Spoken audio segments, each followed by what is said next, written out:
The line between healthy interaction and unfun game enders in Yu-Gi-Oh! Is a thin one, and it varies from player to player, deck to deck, and game to game. I remember coming back to the game in 2019 and being so mind-blown that Salamangrate Roar was a real card. Searchable, recurable negation? What happened to Yu-Gi-Oh? The innocence of a man who missed Goki hand loops. To some players, a single point of interaction that stops the one play their deck is capable of is a bridge too far. We used to say that these decks lost to Ash. No shade to branded players, but the sentiment persists through most forms of interruption. All that to say that there is no hard and fast line of demarcation before the game gets unfair. It's malleable, as evident by the many varied responses to a discussion video that I put out this week regarding the situation at YCS Anaheim and the renewed conversation around Floodgates.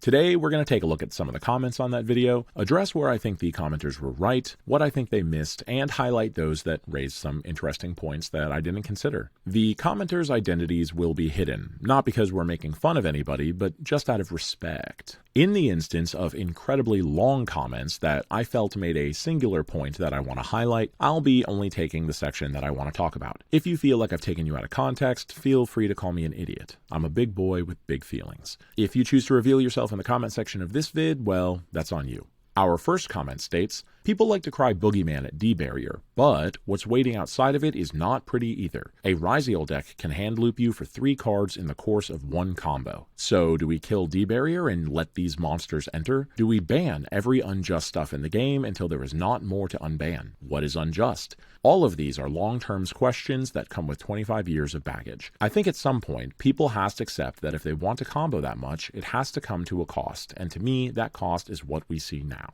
This is adjacent to the conclusion that I came to at the end of the first video, and a conversation I have with some trap-adverse friends of mine. Do you really feel better about losing a match because the card that ended it was a monster? Is a targeting immune spell trap negate and a double monster pop with 2 hand traps in the grip actually better than just being walled out completely, or does it just feel better? The obvious problem with this line of thought is that the Floodgates do not, in fact, keep the meta in check, because the big bad meta decks can play them, use them better, search them easier, and have game plans they can fall back on should the Floodgates fail. The easiest solution is to simply have rotation, but as that concept is absolutely unpalatable to me, and many, I think that having a serious conversation about what is an acceptable level of stun in the game is necessary, and I think it's what we're doing right now. Yu-Gi-Oh! Isn't one game, it's a whole bunch of little games under one tent. Everyone's playing their own little game in their strategy, and the ability to choose what game you want to play is one of the things that's attractive to many people. If every deck is Ryziel reskinned, I think that a lot of the luster of the game is lost. Our second comment reads, a big issue I think is that we've gotten to a point with Ryziel and Malice where single-use disruption just doesn't do anything. It's no sweat off Malice's back to have the Dormouse impermed if you can just link it off or banish it with March Hare. Low-key the most bannable Malice name. So you legitimately need these non-game causing nukes to even stop them. This, to me, is identifying the problem while also being a part of the problem. A lot of it depends on what you mean by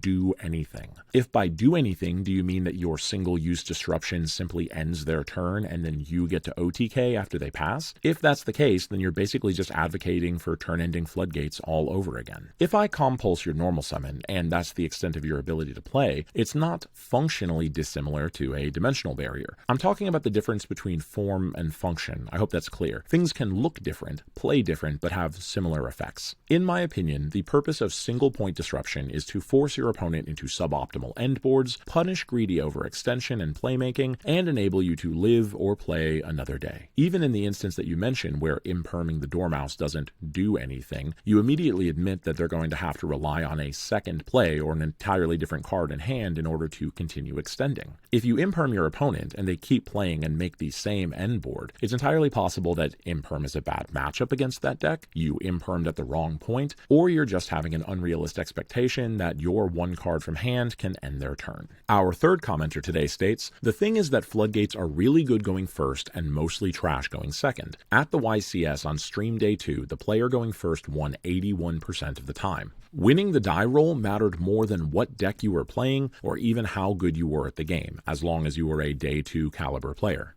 I think that this is one of the reasons that people classify cards like Droll and Shifter as floodgates. These cards are obviously usable going first or second. Droll is dead in the hand going first, but you sacrifice the power of your end board in order to have a Droll when you pass turn to your opponent and make their life even more miserable. They're bad, but they're obviously different from something like Dimensional Barrier or Imperial Order. It's the Max C problem that was mostly solved with Fuelos. Yeah, in some situations it can keep the turn 1 player from exploding over the board, but the turn 1 player can also use it against you. This relates back to my discussion video on what makes a bad format. Coin flip formats are so unbelievably boring and bad, and nobody likes feeling like they've lost the second that they roll a 3. The only thing that I will say in defense of Yu-Gi-Oh! On this is that if the competitive player base makes the decision that they want to sacrifice flexibility during deck building in order to create a much stronger board going first, that's kinda on us, so I don't feel bad. I've said this about static floodgates in the past. I'm sorry that you don't get to play Turbo Extender number 1000 because your opponent might actually want to play Yu-Gi-Oh! 2, but sometimes you do actually have to keep in mind that there is another person sitting across the table from you. If we build greedy decks that lose going second, the tournament results are going to reflect that, and we just got to eat that. This commenter states, the problem is actually with how powerful the engines are. In a game that has no resources to gatekeep tempo and one card equals full combo, floodgates and breakers are strong. If the game returned to a state where it was play a dude, set a card or two, suddenly floodgates and breakers are not nearly as effective. You're gonna Dark Ruler one guy? Okay, I'm under skill drain, but I'll have several turns to draw the out. Even cards like Droll or Shifter are nowhere as strong if they are not backed up by the threat of game over when you pass turn. My big issue with this opinion is one that I have with a lot of criticisms of Yu-Gi-Oh! More broadly. Every single game that has a resource system is doing its best to break that resource system, because it sucks. Magic has been about turboing out lands and trying to circumvent the natural one land per turn rule for a while. Pokemon has never obeyed the one energy per turn rule. Anyone ever played Blastoise? Y'all ever played Kiowa? Dog, that was crazy. Rules are made to be broken. You can only normal summon once per turn unless you're playing Flu. You can't tribute spell traps for a tribute summon unless you're playing True Dracos. Yu-Gi-Oh! Is about breaking rules, so in my opinion, it isn't surprising when things get broken. The problem with the T-set pass mentality, if anybody has bothered to watch Prog over the years, or has played any Edison, is that games are incremental until you make one mistake, or misread, or your opponent just opens the equalizer, at which point your engine lacks the power to come back. One of the reasons why Yu-Gi-Oh! Looks the way it does now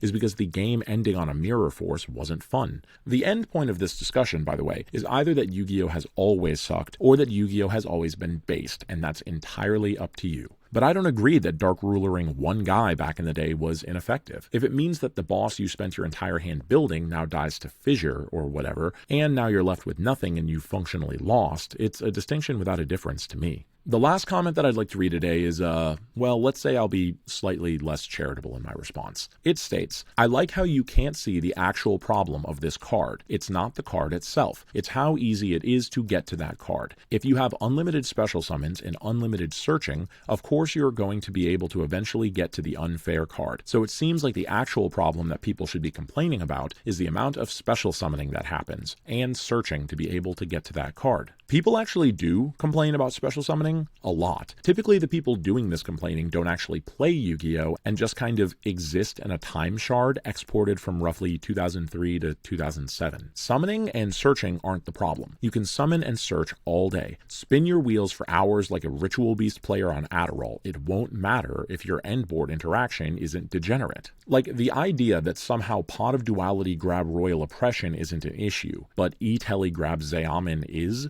Or is Duality too much searching as well? Maybe we don't search at all, and we just rely on top decks and Heart of the Cards. Maybe we don't special summon at all, and just cheat out tribute summons with cost down all day. And while we're at it, maybe we don't play Yu-Gi-Oh! At all. Just boot up Clash of Clans on your phone or doom scroll TikTok, because apparently any level of interaction more stimulating than Maneater Bug is just too beyond the pale. People don't play Yu-Gi-Oh! They roll a 20-sided die, and whatever number it lands on is a year from 2005 till now, and they just dwell in that year in perpetuity. Lots of opinions, lots of takes. Would you guys be interested in these videos being longer, taking a deeper dive into some of the more nuanced posts that people leave? Would you rather them be shorter, so you don't have to listen to my voice as long? Would you rather I just not make them at all, and we all just stare at the ceiling and eat drywall instead? Let me know. Thank you all for watching. If you liked what you heard, leave a like. Comment if you have something to say. Subscribe if you guys feel like you need more of this in your life. Shout out to my channel members, Tylo Rex, Ben Hart, and Ruru Otori. You guys pushed the channel ever forward. As for the rest of you, remember to wash behind your ears.